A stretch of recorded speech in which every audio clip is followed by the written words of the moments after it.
Up in a minute on Art Rocks, the Alexandria artist who's spinning a thread between abstract art and realism to win new fans. I'm very inspired by the nature and culture of Louisiana. I have a lot of marsh birds, pelicans, egrets, herons. I always play off of that water element in my paintings. A musical masterpiece.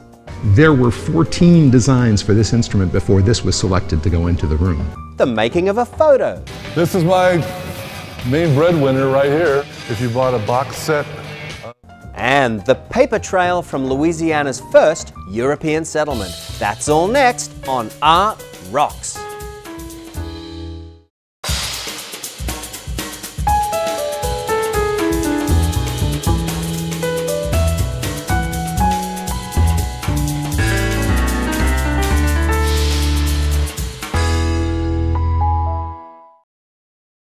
Like the impulse that drives an artist's creativity, Georgia Pacific's 850 Louisiana employees are driven to produce quality paper products for your home and business. Georgia Pacific is proud to support LPB and Art Rocks. And by Lamar Advertising Company, proud to support the arts and Art Rocks. Headquartered in Baton Rouge, Lamar's 461 Louisiana employees have been helping brands and businesses reach their customers creatively for over 100 years. Art Rocks is made possible by the Foundation for Excellence in Louisiana Public Broadcasting and by viewers like you. Hello and thanks for being part of Art Rocks with me, James Fox Smith, publisher of Country Roads magazine. Allow us to introduce an Alexandria artist whose love for southern landscapes compels her to document them. The wildlife, particularly its birds, oak trees, and of course the cotton fields that are an iconic part of Central Louisiana's visual palette. Leah Morace gave up a career in graphic design to pursue freedom, armed with canvas, a brush, and the ability to paint exactly what she wants. And she's reaping tremendous pleasure from it. Here's her story.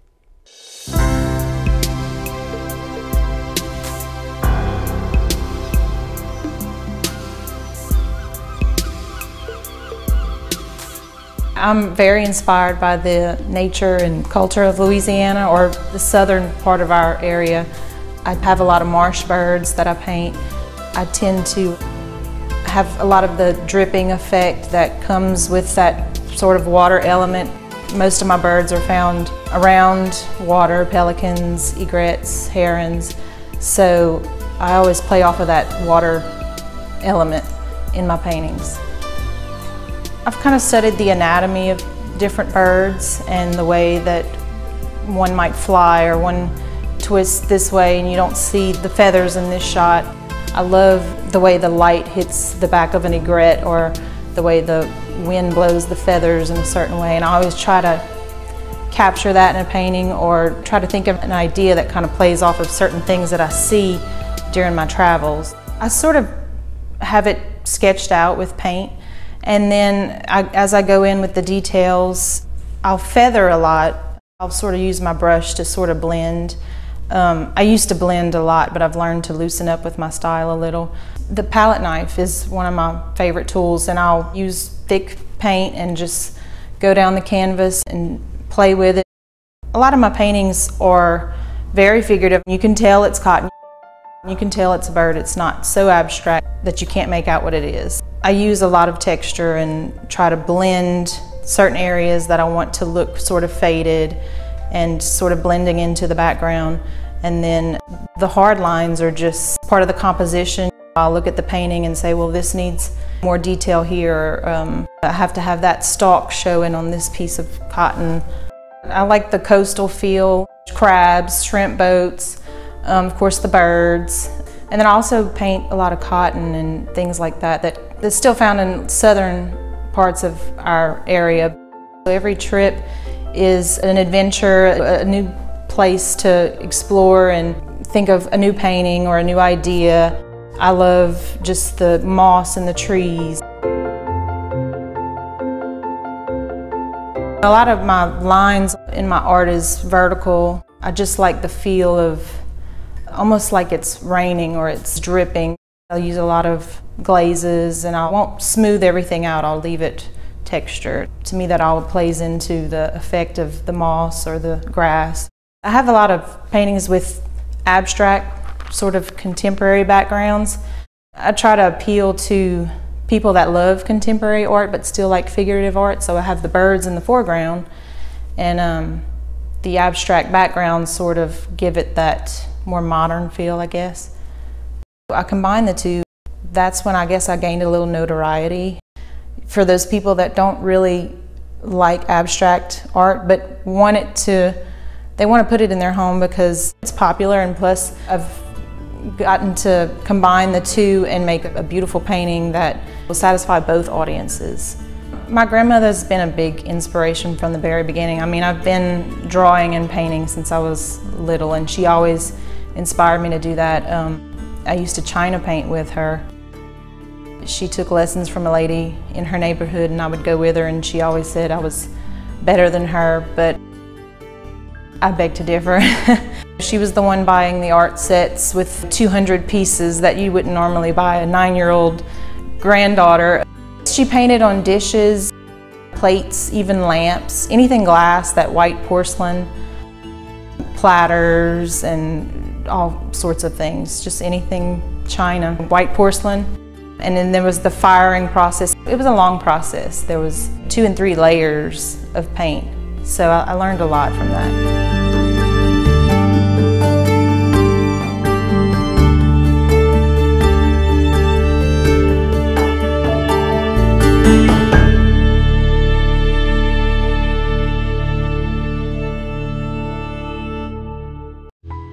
If you're keen to get up close with the visual and performing arts, Louisiana has plenty to go around. Here's a list of just some of the festivals, concerts, exhibits and tours headed your way in the weeks to come.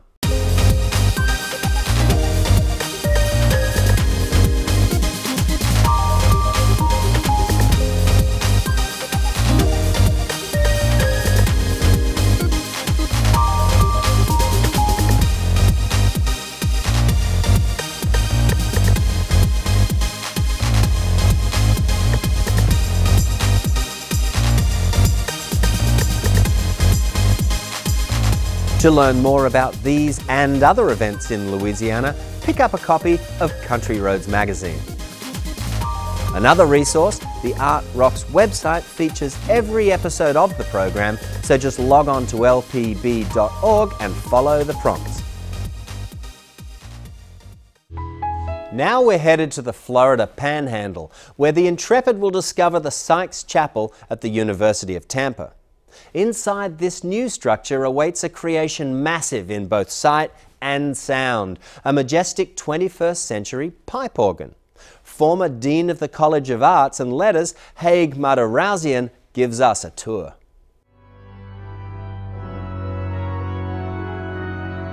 The University of Tampa has been here for a long time. We were established in 1931. It began with an iconic building, the old Tampa Bay Hotel, that was built by Henry Plant back in the 1890s as a tourist destination at the end of the rail line. The university acquired that building in 1931, and it became the home of everything at the university. Students lived there, the library was there, eating facilities, dining facilities.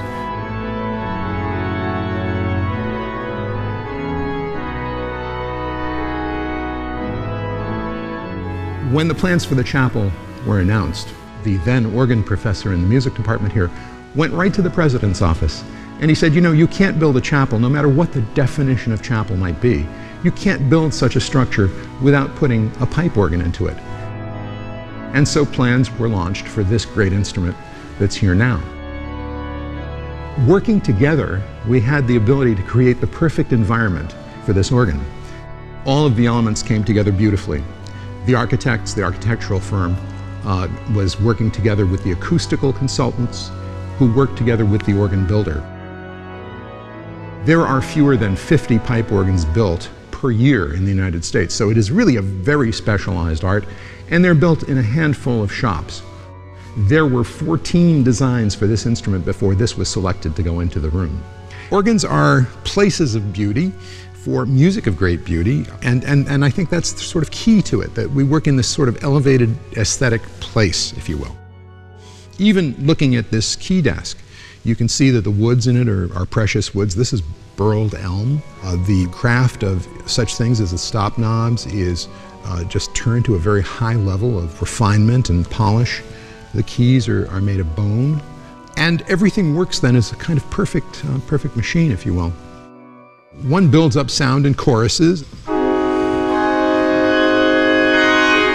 What's happened there? The physics of this is really very easy to understand.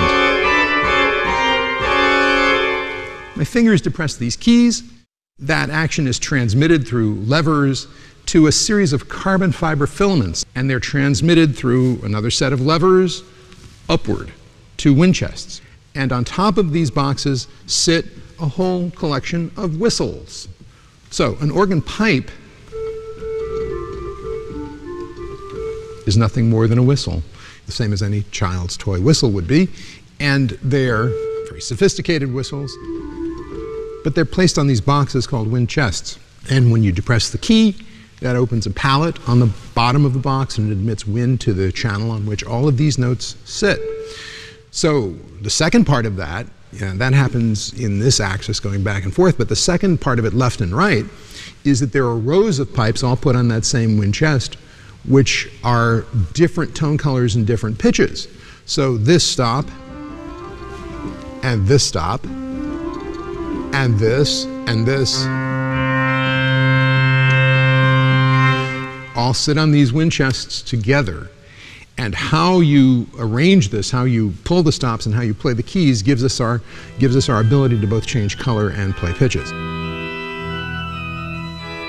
500 years ago, I would have been accompanied by two assistants standing on either side of this console, pushing and pulling these for me, and they would have been big, long wooden draw stops that would come way out. I probably would have also had 5 or 6 choir boys or children in the back of the organ pumping like crazy to create the wind in the bellows. This is, of course, electrically blown.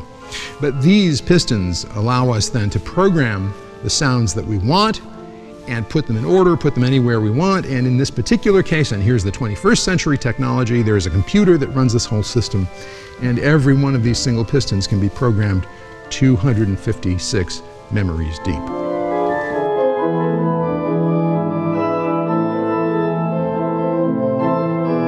It's a real snapshot of, if you will, the humanities, of technology, of science, all working together. Reflected in this one instrument are skills of metallurgy, of acoustics, skills of woodworking, design, and linguistic skills.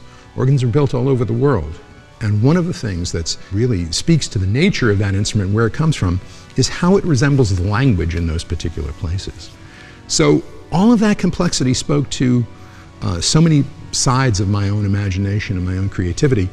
I think if I had been just a musician and wanted to go deeply into music and only music, I think I would have wound up either being a pianist or a symphony conductor.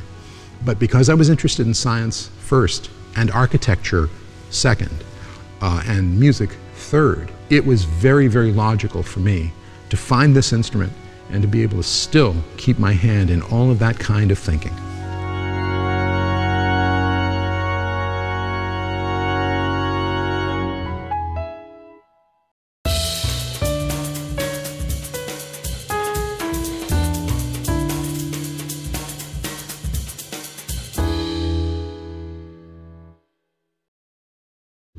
For roughly 180 years, the still camera has been allowing people to arrest the passage of time. For 50 of those years, photographer Larry Hulst has been giving his fans a close-up glimpse at some of the giants of 20th century rock and roll. Today, Hulst's iconic photos are almost as recognizable as the stars themselves.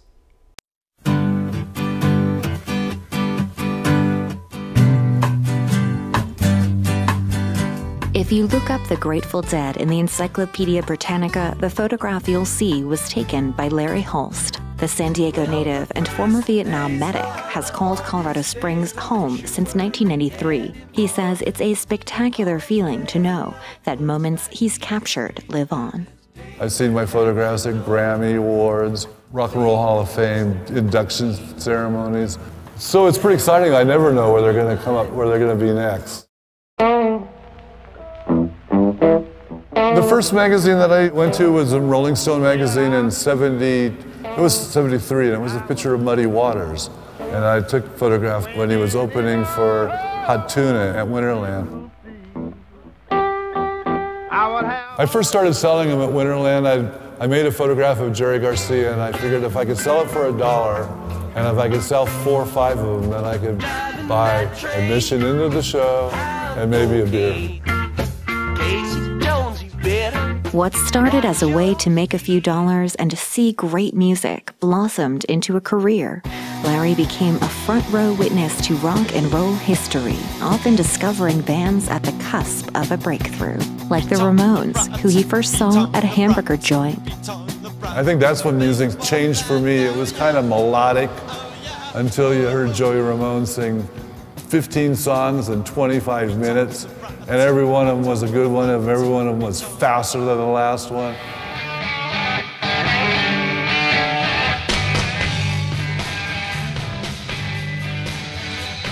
This is my main breadwinner right here. If you bought a box set of the reissue of Houses of Holy, it's in that book. From Kezar Stadium in June 2nd, 1973 in San Francisco.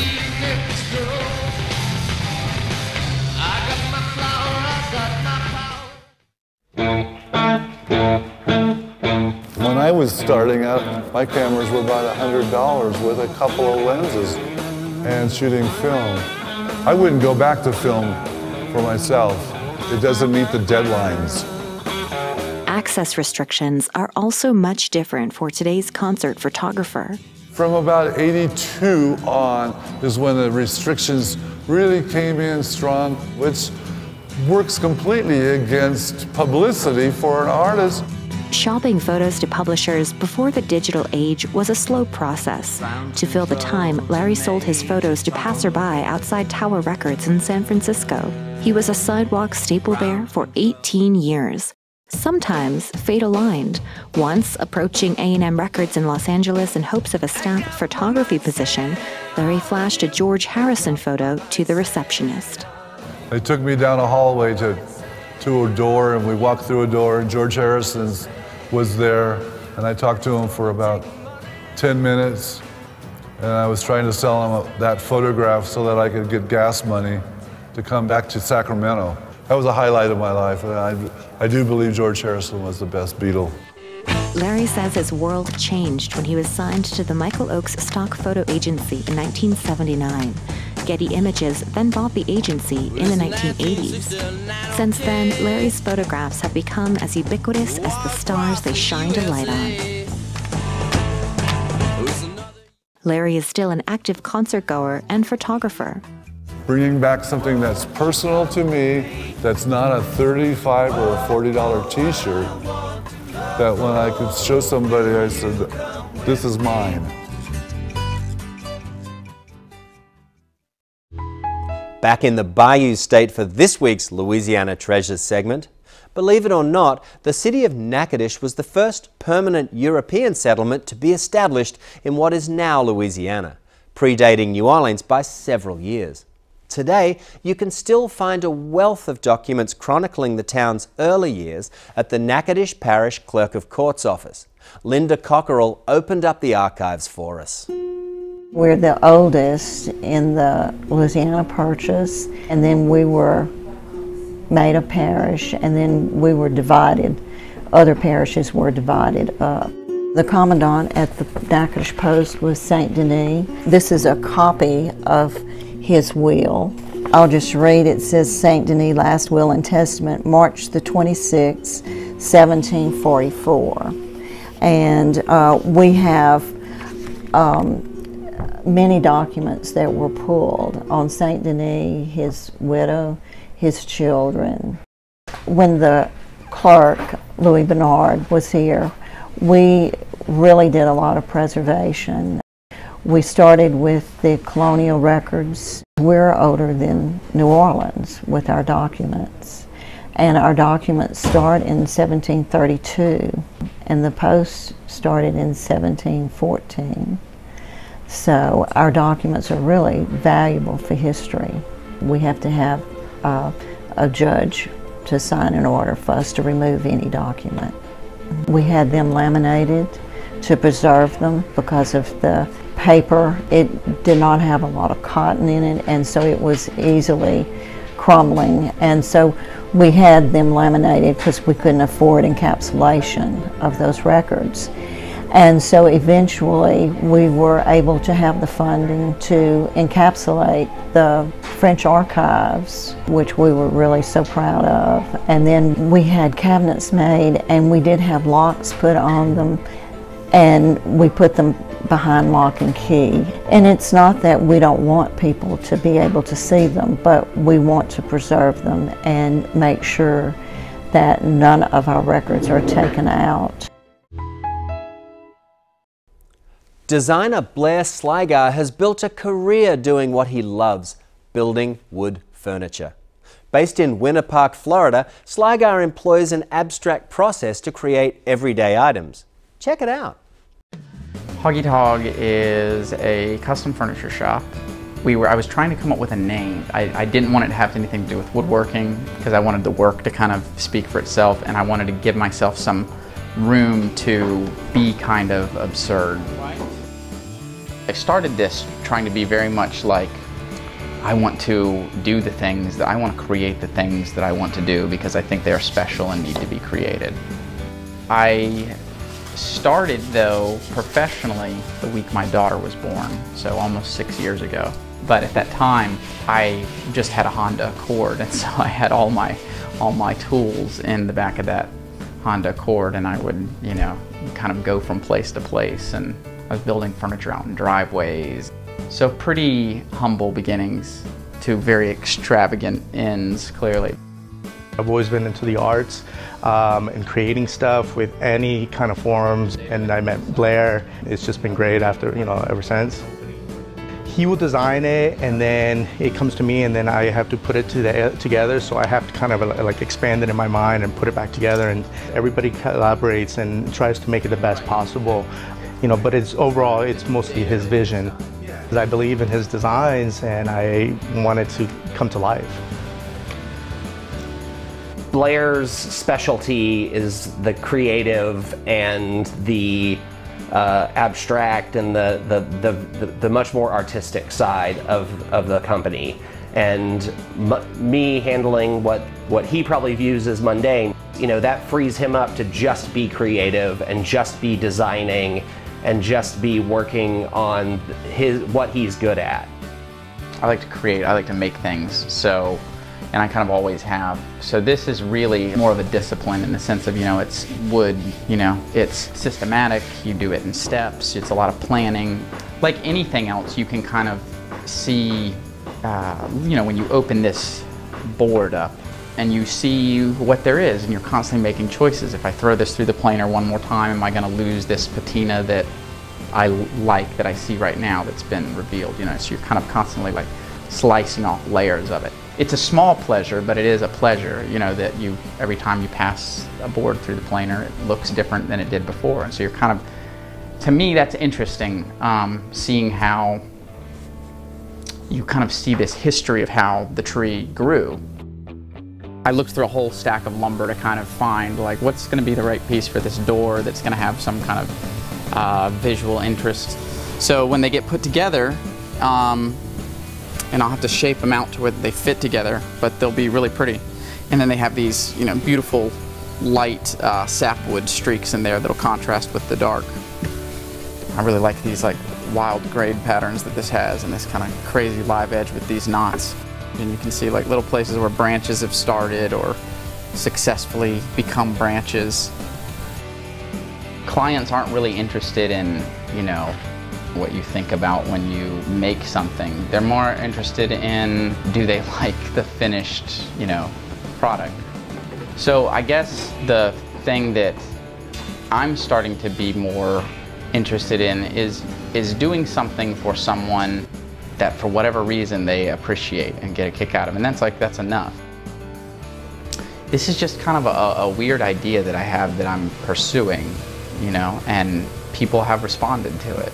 But I think it's interesting that somebody can have an idea that doesn't maybe necessarily have a model or a place or like an established path, and just sort of do it, and it starts to come together. And that ties up this edition of Art Rocks. You can always watch episodes of the show at lpb.org/artrocks, and if you want more, Country Roads Magazine makes a great resource for getting connected with South Louisiana's unique cultural treasures, in print and online at countryroadsmag.com. Until next week, I'm James Fox Smith, and thank you for watching.